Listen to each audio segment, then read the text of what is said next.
আজ পহেলা ফাল্গুন, ঋতুরাজ বসন্তের প্রথম দিন, সেই সঙ্গে বিশ্ব ভালোবাসা দিবস। তাই ফাগুনকে বরণ আর বিশ্ব ভালোবাসা দিবস উদযাপনে পর্যটন কেন্দ্র কুয়াকাটায় ভিড় জমিয়েছে হাজারো পর্যটক। প্রকৃতিতে শীতের রিক্ততা কাটলেও বসন্তের হিমেল পরশে পর্যটকদের আনন্দ উন্মাদনায় পুরো সৈকত জুড়ে বিরাজ করছে এক উৎসব মুখর পরিবেশ। সমুদ্রের ঢেউয়ে সাঁতার কাটাসহ সৈকতে দাঁড়িয়ে প্রিয়জনের সাথে সেফলি তুলে দিনটি উপভোগ করছেন পর্যটকরা।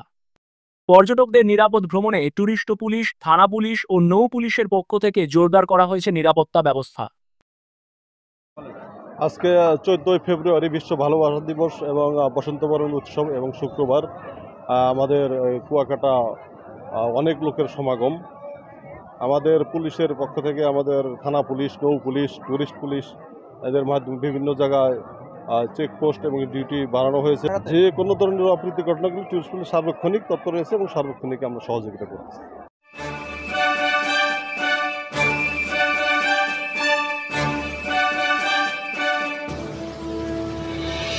পায়রা টেলিভিশন, আজ এবং আগামীর পথে।